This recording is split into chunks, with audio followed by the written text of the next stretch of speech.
Assalamualaikum warahmatullahi wabarakatuh.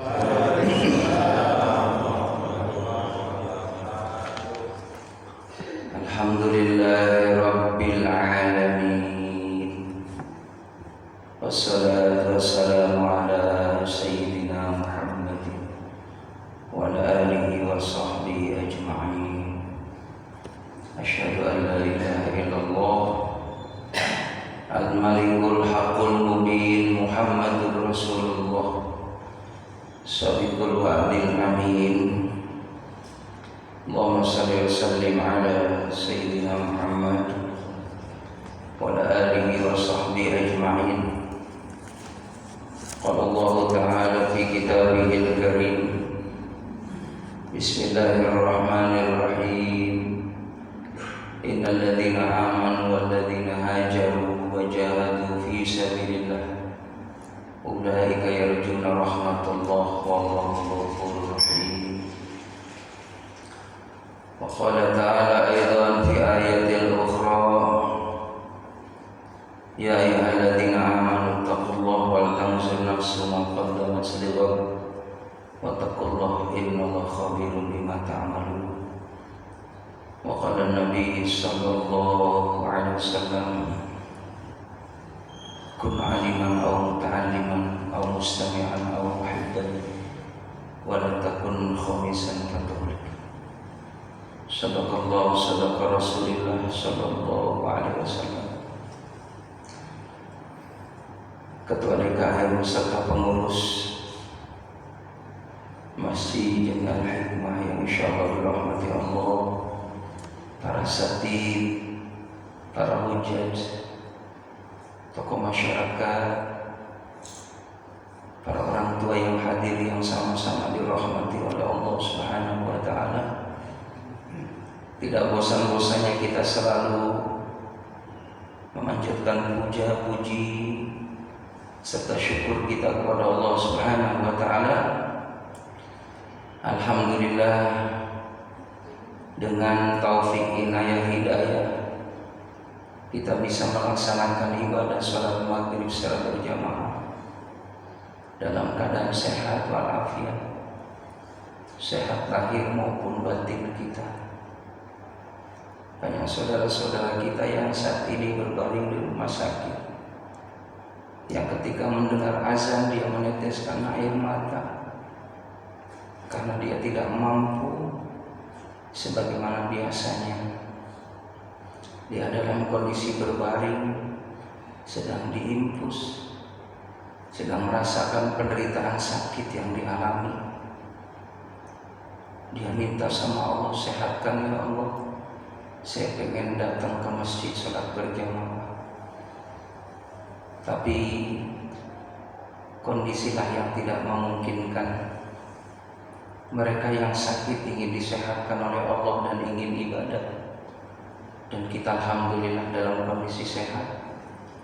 Maka kita tentunya lebih banyak lagi mengucapkan tahmid alhamdulillah, alhamdulillah, alhamdulillah. Mudah-mudahan insya Allah dengan kita memuji Allah, dengan kita mensyukuri nikmat Allah, nikmat yang ada akan dijaga oleh Allah, akan ditambah oleh Allah, dan nikmat yang menghantarkan kita untuk memperoleh ridho dari Allah Subhanahu wa Ta'ala. Allahumma salli ala Sayyidina Muhammad. Salawat dan salam semoga terlimpah curahkan keharibaan Nabi kita Muhammad sallallahu alaihi wasallam yang kita harapkan syafaatnya. Mudah-mudahan nanti di akhirat kita termasuk orang-orang yang mendapatkan fasilitas dari Allah, jaminan berupa surga yang Allah Subhanahu wa Ta'ala. Amin ya Allah ya Rabbal alamin. Jamaah yang dimuliakan oleh Allah Subhanahu wa Ta'ala, tidak terasa ini sudah malam ketiga di bulan Safar. Jadi udah selesai Muharram ya. Masuk bulan Safar, Rabiul Awal ya, Rabiul Tsani, terus berjalannya waktu. Safar itu artinya kosong. Jadi tradisi orang-orang Mekah itu di bulan Syawal dia membuat makanan, dia tinggalkan rumah-rumahnya, ngosongin rumah. Itu tradisi orang Mekah. Maka sebagaimana kebiasaan menjadikan nama di dalam bulan tersebut bulan Syawal. Akan tetapi tidak dijadikan salah makna. Syawal artinya ngosongin rumah ataupun maknanya kosong, lalu artinya kita tidak ada amaliyah yang baik, salah. Ya, pengertian bulan Syawal tetap kita sebagai umat Nabi Muhammad lebih meningkatkan lagi, tambah bulan tambah meningkat lagi amal soleh, tambah lagi kita banyak mujahadah meminta kepada Allah Subhanahu wa taala, dikuatkan imannya oleh Allah, dikuatkan amal solehnya oleh Allah, dikuatkan amal maslahatnya ya kepada orang banyak. Karena sesungguhnya orang yang selalu disibukkan dengan amal-amal kebaikan, lebih baik lagi, dia termasuk orang yang fahuwa rabih, orang yang beruntung di mata Allah. Jadi emang dunia ini tempatnya kita terus disibukkan dengan amal-amal kebaikan. Dan amalia dunia pun akan terkait, akan terbawa, akan ternilai dalam amal kesolehan kalau kita niatnya ibadah kepada Allah. Jadi nggak ada ruginya, kita ini untung semuanya. Dari mulai mau tidur, bangun tidur, aktivitas, nyambung ibadah, habis ibadah aktivitas lagi atau kita istirahat lagi, nyambung lagi ibadah. 5 waktu Allah hadirkan. Di sela-sela waktu itu kita pun isi dengan zikir kepada Allah, dengan tilawah Al-Quran, dengan kita bersedekah sesuai dengan kemampuan kita. Sedekah kalau punya uang dengan uang, punya ilmu dengan ilmu, tenaga boleh, saran-saran yang bagus boleh. Minimal kita memberikan omongan-omongan yang cakep, yang bagus, yang merupakan pendidikan buat pasangan kita, buat anak-anak kita, buat orang lain. Bukankah perkataan yang baik pun dinilai daripada sedekah? Kullu ma'rufin sedekah. Tiap-tiap yang bagus itu adalah sedekah. Jamaah yang dimuliakan oleh Allah Subhanahu wa taala, tentunya kita meminta kepada Allah Subhanahu wa taala di bulan Syawal ini kita tetap menjaga kebiasaan yang baik. Makanya di bulan Muharram itu bulan introspeksi, evaluasi di awal tahun itu. Ya, kalau memang bagus, pertahankan yang bagus. Kurang bagus, secepatnya kita hijrah, kita rubah kebiasaan buruk menjadi baik. Karena Allah tidak akan merubah kecuali diri kita. Innallaha la yughayyiru ma biqaumin hatta yughayyiru ma bi anfusihim. Sesungguhnya Allah tidak akan merubah nasib suatu kaum kecuali kaum itu mau merubah dirinya sendiri. Maka jemaah yang dimuliakan oleh Allah Subhanahu wa taala, ada 4 yang perlu kita secepatnya perbaiki.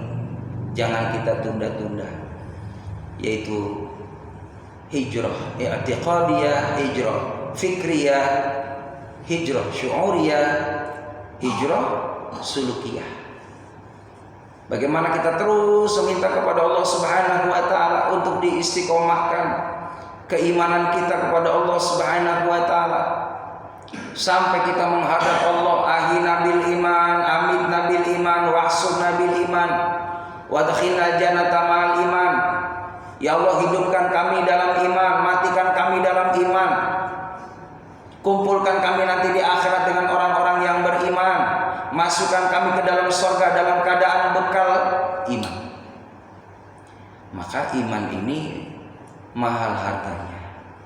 Iman tidak bisa dijual, tidak bisa dibeli. Iman itu adalah hak prerogatif Allah. Siapa orang yang pantas memperoleh daripada hidayah berupa iman kepada Allah Subhanahu wa taala? Makanya orang-orang dahulu ya termasuk keluarganya Rasulullah, ada orang yang tidak diberi hidayah, tidak beriman kepada Allah. Imannya kepada Lata, Uzza, Manat, Hubal, sesembahan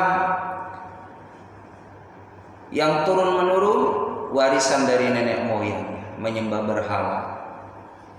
Dulu berhala itu tergantung status ya seseorang, sosialnya, ekonominya.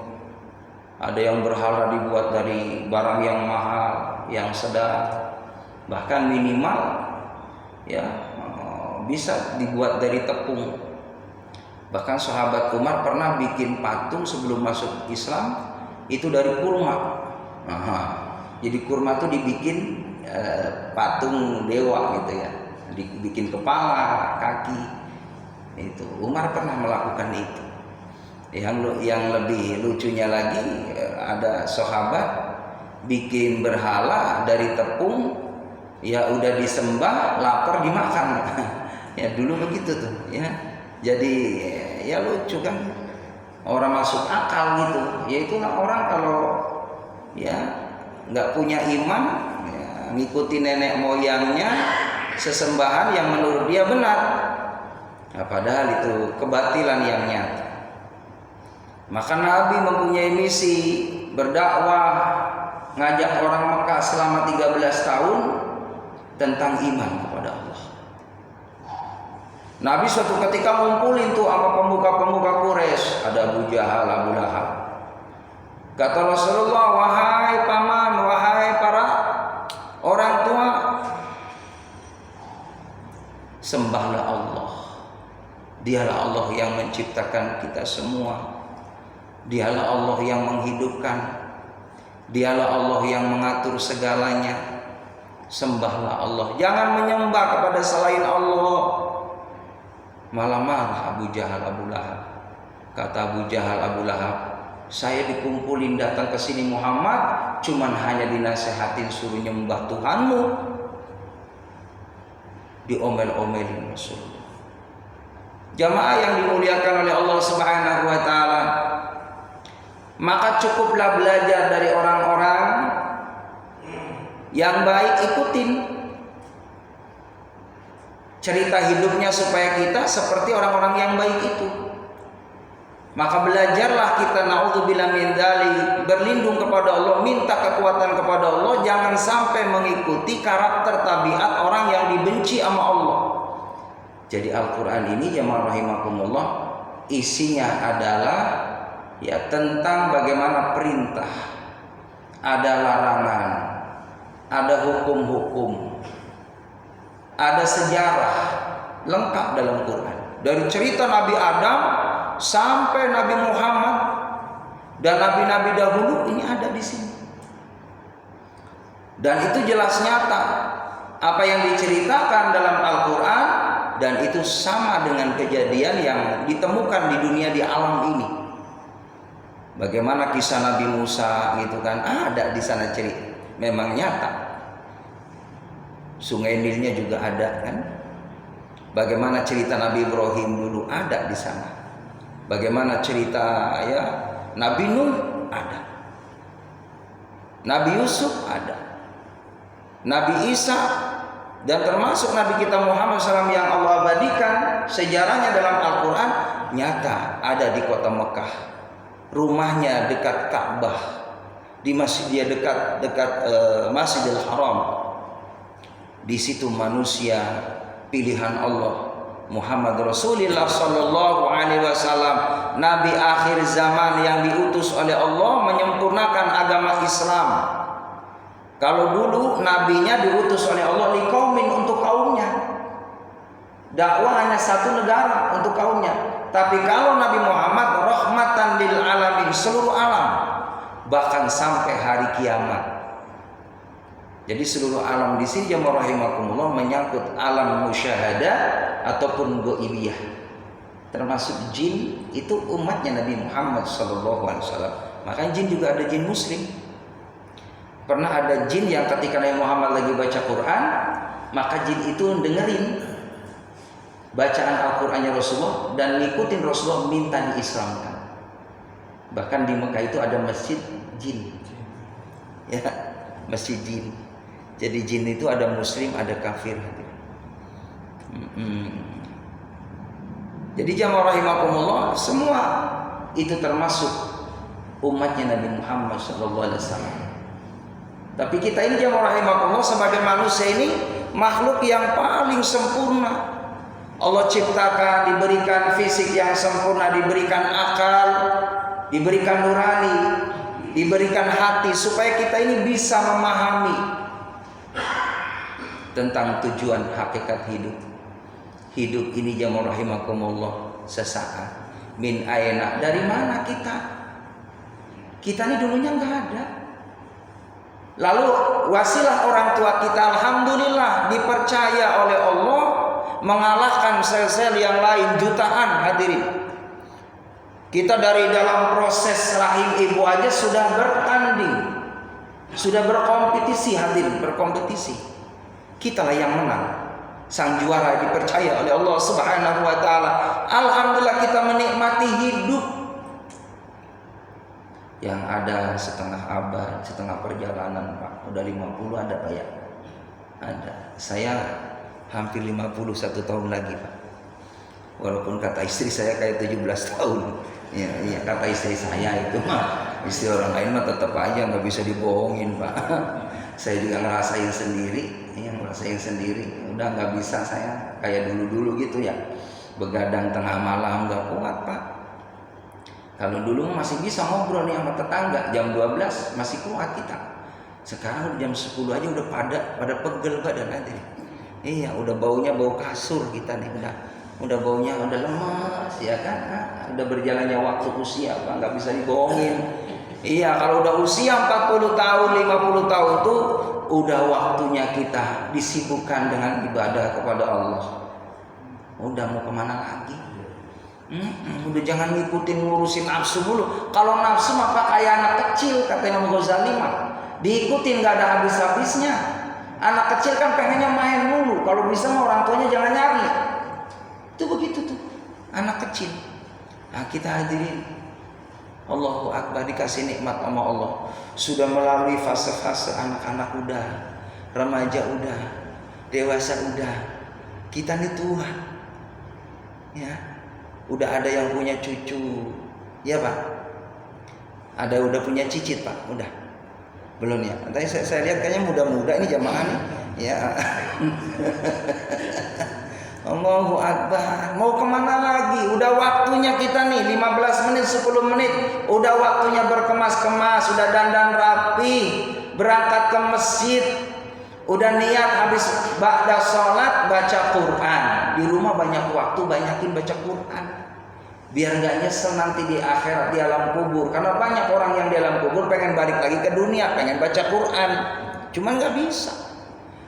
Pengen balik lagi ke alam dunia, pengen sedekah, pengen silaturahim, pengen ikut kajian-kajian agama, cuman udah gak bisa.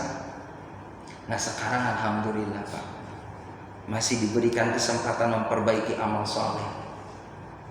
Insya Allah sebanyak apapun dosa di masa yang lalu, dengan sujud kita, dengan kita munajat kepada Allah 5 waktu kita, digugurkan dosanya oleh Allah, dihapus. Al hasanat yuhibna sayiat, kebaikan bisa menghapus dosa-dosa yang lalu, bersih.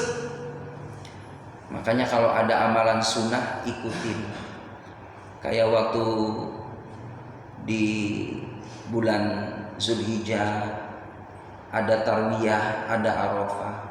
Itu pahalanya Allah ampuni dosa 1 tahun yang lalu, 1 tahun yang akan datang.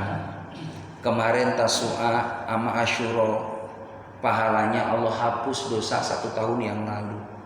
Itu kalau kita ketemu sama hari itu kita sehat, mumpung ketemu kita puasa. Jamaah rahimakumullah, sibukkan dengan amal-amal soleh, itu menjadi wasilah tenangnya hati. Amal soleh itu menjadi wasilah Allah ngasih kemudahan di saat kita dalam kondisi susah. Dan akan berlaku kesolehan kita ini buat anak cucu, Pak. Manfaatin senjata kesolehan kita ini buat anak cucu. Itu manfaat, itu anak cucu kita bisa sukses Pak. Wasilah doa kita buat mereka.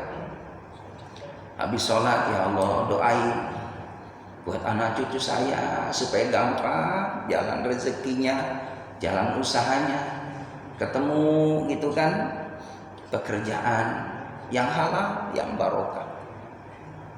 Karena pekerjaan macam-macam Pak. Nyari duit mohon maaf ya rahimakumullah tergantung kitanya. Mau gaji gede, gaji sedang, gaji kecil tergantung kitanya. Tapi kita nggak mau kalau dapat rezeki sumbernya gede tapi pekerjaannya haram. Ada jamaah saya ngadu, Ustaz, saya nikah dong udah beberapa tahun kerja di suatu perusahaan tapi memproduksi barang yang haram. Kerja di tempat buat minum. Jemput saya ceramah, dia ngobrol di mobil jadi supir, nangis. Kalau memang boleh saya milih Ustaz, saya cari kerjaan yang halal. Cuma saya udah usaha kemana-mana, kalau saya dapat itu gimana Ustaz? Minta sama Allah kata saya. Minta sama Allah, mudah-mudahan dapat pekerjaan biar sedikit pendapatan tapi barokah. Itu yang membuat tenang jiwa. Memang yang dirasain benar Pak Ustaz, nggak ada ketenangan karena tahu hukum kan, ngerti. Nurani kita nggak bisa dibohongin Pak. Kalau itu sesuatu yang batil, memang dari segi tadi pendapatan luar biasa, banyak tiap bulan sekian juta gitu kan, bisa bangun rumah dan sebagainya. Tapi di sisi lain, betul itu berpengaruh apa yang kita peroleh. Anak saya susah Ustaz disuruh ibadah. Itu ngaruh Pak, dari konsumsi yang haram itu berpengaruh. Makanya kewajiban kita buat anak itu wa ayarzaqahu minat thayyibat, ngasih rezeki yang halal buat anak kita. Jadi jamaah yang dimuliakan oleh Allah Subhanahu wa taala, manfaatkan itu kesolehan kita buat doa yang bagus buat anak cucu kita, terutama doa yang buat kita sendiri nih, terutama mulai dari diri kita. Ya Allah, sehatkan lahir batin, berkahi umur saya ya Allah, berkahi kesehatan saya, berkahi rezeki saya, berkahi keluarga saya ya Allah. Wafatkan saya kalau saya habis jatah hidupnya husnul khatimah ya. Minta sama Allah di saat sujud terakhir, di saat habis baca Quran. Karena perjalanan hidup ini rahasia Allah Pak, gak ada yang tahu. Tadi pagi saya berkunjung Pak, nengok sahabat ada di rumah sakit. Allahu Akbar, di UGD itu penuh Pak orang, setiap kamar bermacam-macam orang ngalak ya, penderita si sakit itu, si pasien itu. Allahu Akbar, kumpul keluarga di sana menjenguk. Orang kalau sudah masuk ke rumah sakit ya bayangannya ya bermacam-macam, ya kan, udah banyak nangis. Ada yang waktu saya jenguk itu saya takut Ustaz, jangan-jangan saya nggak ada. Apalagi melihat sebelahnya, subhanallah gitu kan, udah dalam kondisi koma dan lain sebagainya. Makanya kata Nabi, jadikan semua pelajaran supaya kita ini ingat begitu pentingnya nikmat sehat. Berkunjunglah ke rumah sakit, nengok orang sakit, itu pelajaran buat kita tuh Pak. Begitu berharganya nilai kesehatan itu bisa mengalahkan materi. Kita nih ibaratnya mohon maaf nggak punya duit, nggak punya tabungan seandainya. Yang penting badan kita sehat aja, udah. Kalau badan sehat itu kan mohon maaf makan apa aja enak. Cuma nasi ya kan, sebelahnya ayam bakar, ya kan, sama sambal enak nggak? Sama sayur asem, ya. Badannya sehat enak kan? Tapi kalau sakit enak kan? Nggak enak Pak. Itu di rumah sakit mohon maaf orang datang besok itu bawa roti Pak, bawa buah macam-macam tuh di meja berderet. Dia lagi diinfus nanti. Iya, ditanya udah makan belum? Nggak boleh sama dokter tuh Pak. Nggak boleh sama dokter makan roti, nggak boleh. Iya, saya pengen makan jeruk, nggak boleh kata dokter karena lambung tuh. Coba makanan banyak tapi nggak bisa dikonsumsi hadirin. Cuman hanya suplemen gitu kan, hanya obat obat melalui air infus itu buat kita Masya Allah bisa nangis itu Pak. Alhamdulillah ya Allah saya sehat. Yang tadinya di rumah ngeluh, kita lihat dompet udah kosong, tinggal 5.000, ngeluh. Ya seret banget rezeki ya Allah, susah banget. Giliran dia berkunjung ke rumah sakit, baru daftar sekian juta, belum obatnya berjuta-juta, baru dia nangis. Kasih ya Allah, barusan saya buruk sangka sama Engkau ya Allah, sekarang saya syukur dikasih sehat. Baru itu nasihat itu Pak. Ke kuburan itu ziarah itu nasihat. Jadi supaya kita jangan terlalu hubud dunia, senang sama dunia, seringlah ziarah ke kuburan. Biar kita ingat, jangan terlampau batas kita ini terhadap hubud dunia sampai kita ini melupakan untuk akhirat. Makanya alhamdulillah kita ditakdirkan sama Allah bisa membagi waktu antara duniawi dan ukhrawi. Itulah jalan memperoleh berkah dari Allah Subhanahu wa taala.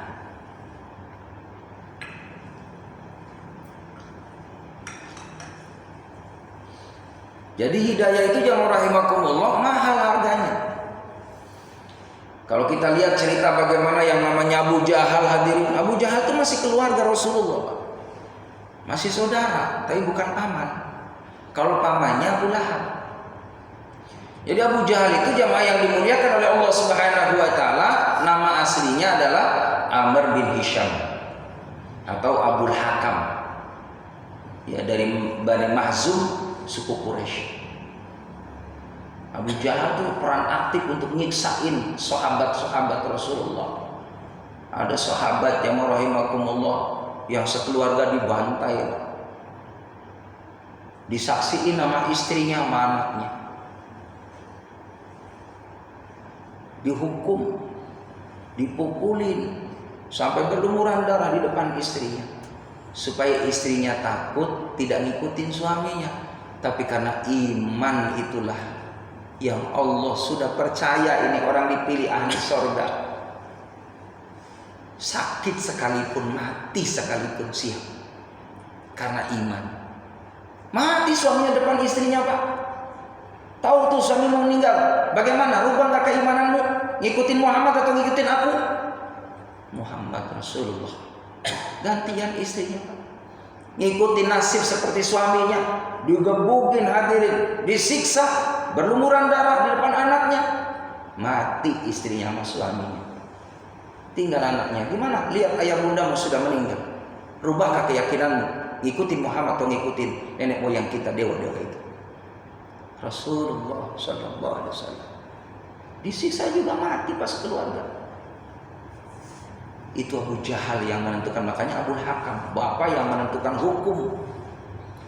Ada lagi jemaah rahimakumullah, namanya Suhaib ya, Sumi'ah ya, binti Hayy.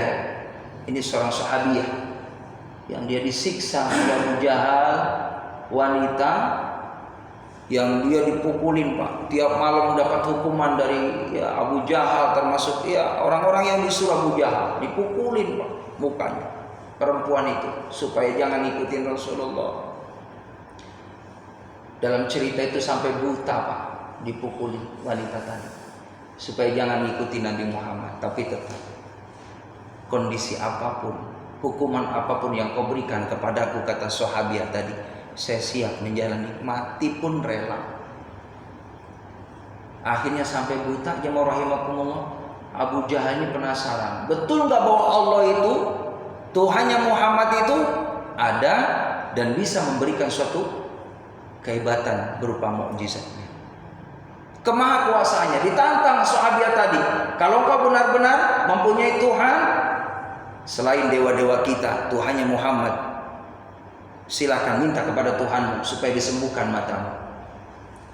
Maka wanita tadi hadirin, di malam hari ketika ditantang oleh Abu Jahal, maka wanita tadi nangis, ya Allah, sembuhkan mataku ya Allah. Ini mata ini milikmu ya Allah. Engkau yang memberikan kondisi seperti ini, dan Kau mampu ya Allah mengembalikan mataku biar sempurna kembali.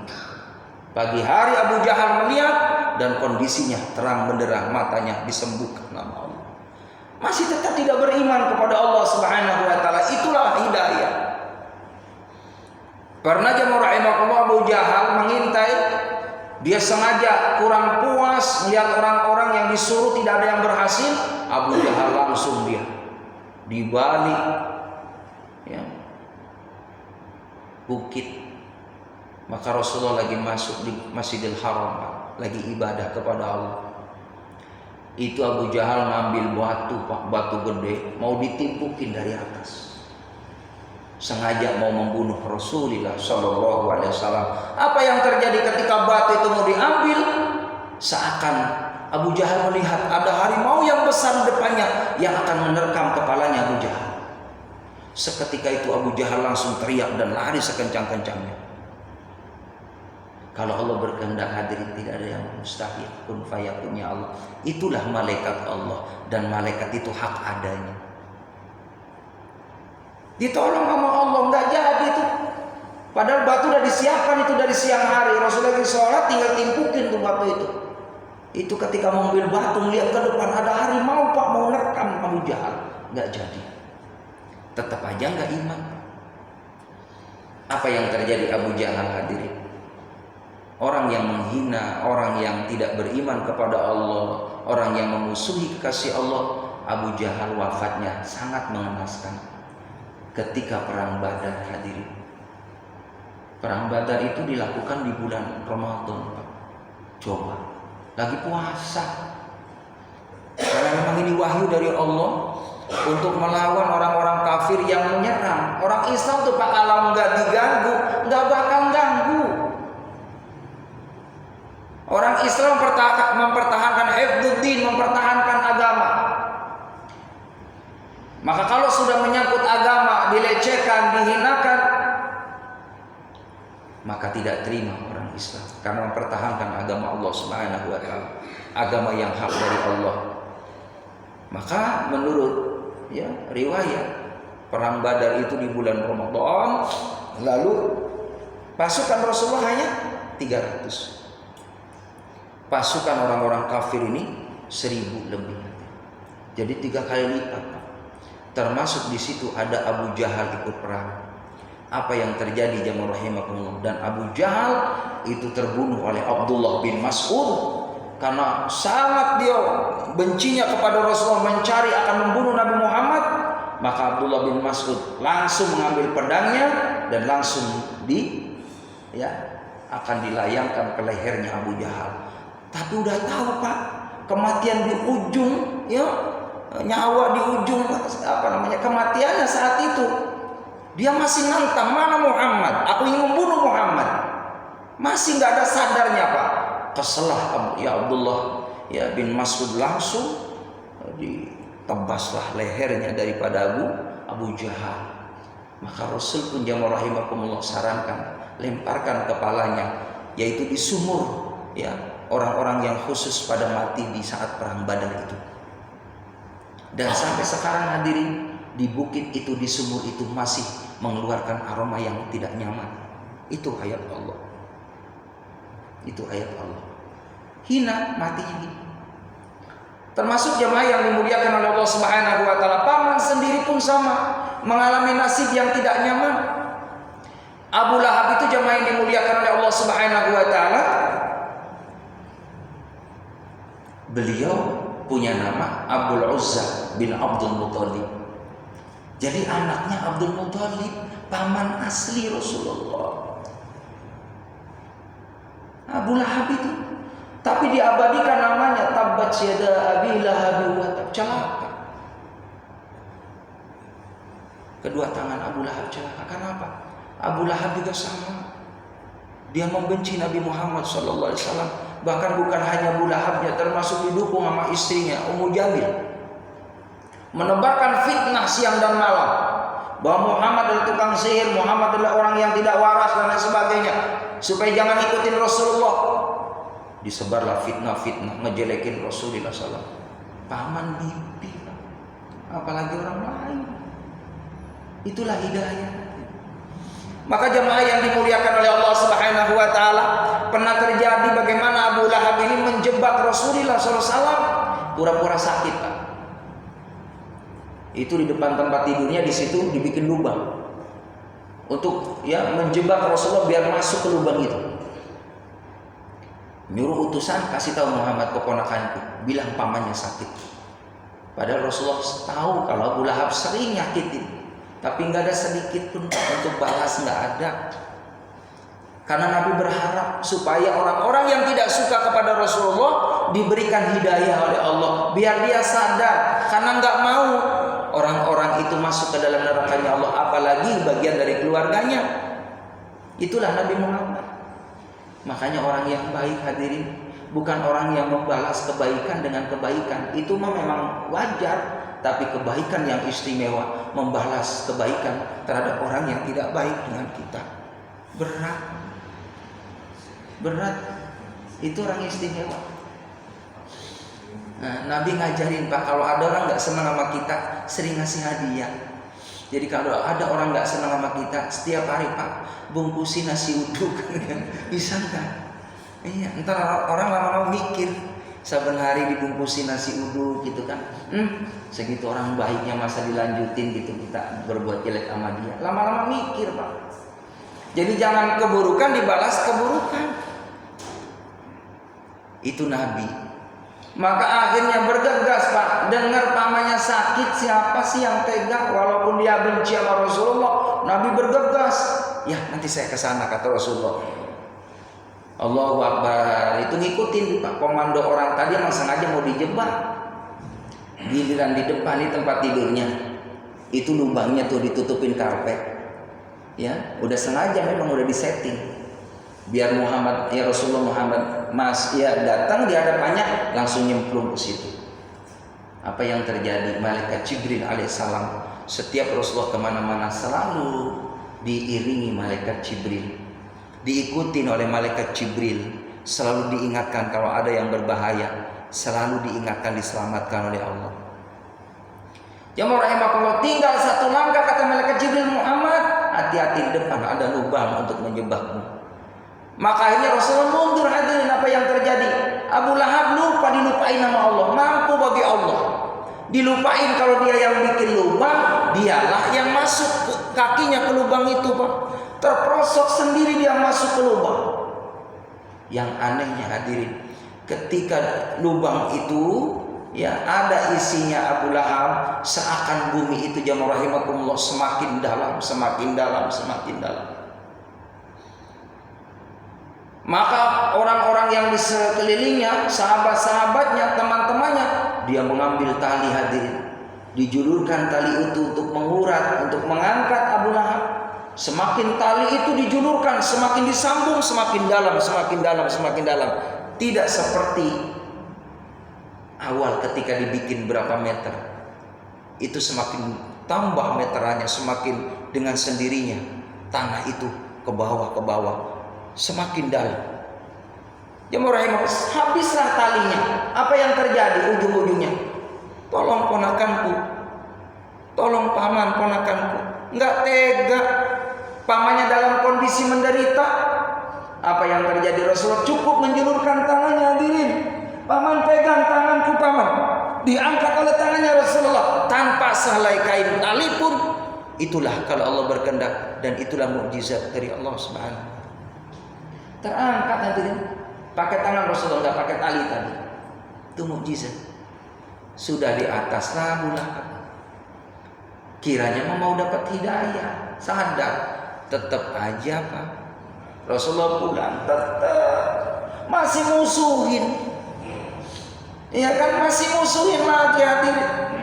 Apa yang terjadi, jamaah yang dimuliakan oleh Allah Subhanahu wa taala? Ini cukuplah pelajaran buat kita dalam Al-Qur'an, dalam hadis Rasulullah, sejarah. Ya, sejarah-sejarah itu supaya ambil pelajaran buat kita. Yang tidak baik jangan pernah ngikutin, karena itu ada sanksi dari Allah. Akhir cerita, saat menjelang kematiannya, Abu Lahab dikasih penyakit kudis, Pak. Gatelan. Penyakitnya gatelan. Berobat kemana-mana nggak ketemu, jamaah rahimakumullah. Dari sakit itulah Gatelan itulah akhirnya nggak kuat, dia mati hadirin.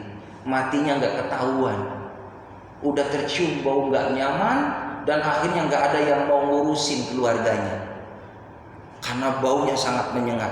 Apa yang terjadi jamaah rahimakumullah? Itu Abu Lahab itu tadi yang mati tadi dibuang itu jauh-jauh ya supaya nyaman dari baunya itu, lalu ditimpukin pakai batu Pak, dikubur pakai batu. Jadi udah dibuang ditimpukin batu sama keluarganya biar ketutup sama batu. Allahu Akbar, mengenaskan dan menghinakan hadirin mati paman Rasulullah SAW. Jadi jamaah yang dimuliakan oleh Allah Subhanahu wa taala, itu semua pelajaran buat kita bersama bahwa bagaimana hidayah itu mahal harganya. Kalau kita umat Rasulullah, ada harapan kita. Karena di akhirat itu hadirin, kalau Allah tetapkan dia di surga, selamanya dia dalam surga. Kalau Allah tetapkan dia dalam neraka yang tidak beriman kepada Allah, dia selamanya dalam nerakanya Allah. Abadan abadan, bahasanya juga Al-Quran abadan abadan, selama-lamanya. Khalidina fiha, selama-lamanya. Masuk ke dalam neraka, ke dalam surga selama-lamanya. Tapi bagi orang yang beriman kepada Allah, beriman kepada Rasulullah SAW, itu tergantung kualitas keimanan dan amal solehnya. Ada orang masuk surga, dia masuk dalam surga bila hisabih, yadkhulunal jannah bighairi hisab, dia masuk surga tanpa dihitung Pak. Jadi nanti kita nih bakal dihisab jamaah rahimakumullah ketika berkumpul di padang mahsyar 50.000 tahun Pak. Satu hari akhirat 1000 tahun dunia. Satu akhirat 1000 tahun dunia. Masya Allah, satu akhirat. Jadi makanya kata ulama kita nih hidup di dunia ini 1,5 jam akhirat Pak. Sebentar kita di sini. Nanti yang lama di sono numpang lewat doang, balagun il akhirah, cuma hanya lewat doang kita nih. Allah hadirkan dunia, Allah ingin coba bagaimana kesungguhan manusia untuk berlomba-lomba dalam kebaikan. Sekecil apapun kebaikan, ada nilai kebaikan di mata Allah. Seburuk apapun, sekecil apapun keburukan, ada nilai di sisi Allah Subhanahu wa taala, ada balasannya. Makanya dalam surah Al-Mulk itu, alladzi khalaqal mauta wal hayata liyabluwakum ayyukum ahsanu amala. Allah menguji siapa yang paling bagus amalnya di antara kamu. Jadi Allah nggak ngelihat materi, nggak ngelihat status, nggak ngelihat ya nama besar kita, enggak. Yang dilihat adalah ahsanu amala, siapa yang paling baik amalnya. Kalau Hasan itu baik, tapi Ahsan itu isim tafdil, lebih bagus amalnya. Jadi yang dilihat itu adalah kesungguhan kita. Walaupun kita mohon maaf jamaah yang dimuliakan oleh Allah, bukan ulama, bukan kiai, bukan ustadz, tapi kita belajar jadi orang yang baik, jadi orang yang soleh. Sholat 5 waktunya alhamdulillah di awal waktu, malam harinya tahajud. Ada waktu menjelang daripada azan subuh kita baca Quran, walaupun hanya berapa ayat. Sholat subuh berjamaah, syukur-syukur sebelum setelah subuh kita berzikir menunggu waktu isra. Jam 6 kita sholat, yang pahalanya seperti orang ibadah haji dan umroh yang diterima sama Allah. Lalu jam 7-nya kita duha. Habis sholat duha jamaah rahimakumullah, kita silakan beraktivitas apapun. Lalu kita pun senantiasa menjaga lisan ucapan kita, jangan pernah menggibah. Ngomongin orang itu Pak ngerusak amal soleh kita, dan doa kita ini susah diangkat ke langit. Cuman ngomongin orang ini paling amalia yang paling enak, sedap dia apa ya? Gurih kayaknya ngomongin orang. Ya, hati-hati jangan dibiasain hadirin. Itu bisa nutup hati kita ini jauh daripada hidayah Allah. Makanya ada seorang santri datang ke Imam Syafi'i. Wahai Imam Syafi'i, guruku, saya mau nanya. Ada orang rajin sholat, tapi dia akhlaknya kurang bagus, pelit, ya, kurang sosialisasinya kurang. Sholat tapi kurang bagus akhlaknya. Bagusan mana sama orang yang nggak sholat tapi akhlaknya bagus? Ayo, Bapak jawabnya apa? Imam Syafi'i pernah ditanya begitu, Mak. Kata Imam Syafi'i bijaksana, yang sholat dia akhlaknya nggak bagus, bagus. Ada orang nggak sholat akhlaknya bagus, bagus. Kok bagus Imam Syafi'i? Gimana nggak bagus? Orang yang sholat akhlaknya belum bagus, mudah-mudahan dengan sholat dia jadi bagus. Lalu orang yang akhlaknya bagus tapi nggak sholat, mudah-mudahan dari akhlak yang bagus, insya Allah dapat hidayah dari Allah, dia mau sholat, bagus. Lalu yang nggak bagus mana Imam Syafi'i? Orang yang selalu buruk sangka sama orang, orang yang suudzon sama orang, orang yang mikirin orang dulu, dikte orang dulu, ya kan, ngoreksi orang dulu, itu orang yang buruk. Ono beli motor baru dari mana sih? Itu nggak usah. Mungkin dari anaknya, mungkin dari besannya. Bangun udah isya nanti. Pokoknya jangan pernah deh kita nih selalu nilai orang, nggak usah. Ya, ngoreksi orang nggak usah. Yang bagus tuh ngoreksi diri kita aja deh. Ya Allah, saya ini banyak banget kekurangannya ya Allah. Insya Allah itu lebih aman daripada kita sering ngoreksi orang. Karena itu juga termasuk penyakit kolbu yang bisa menjadikan hati kita tidak tenang. Orang yang tenang adalah wa yardha bil qada, orang yang ridho atas bagian dari Allah. Insya Allah aman. Itu saja hadirin yang dapat saya sampaikan. Yang benar dari Allah, yang salah adalah kedaifan saya. Subhanaka wa bihamdika asyhadu an la ilaha illa anta astaghfiruka wa atubu ilaik. Walhamdulillah. Demikian. Assalamualaikum warahmatullahi wabarakatuh.